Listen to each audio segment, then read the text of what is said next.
దట్టమైన అడవిలోన సిలికలాది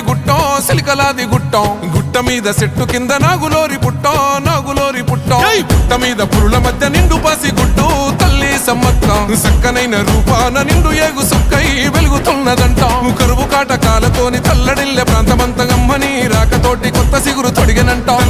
తండ్రి కోయ దూరమేడరాజు ఇంట తల్లిలాగా కోయ కొండు అమ్మవై వెలిసనంట మేడారం గడ్డ మీద మేడరాజు బిడ్డ తల్లి సమ్మక్క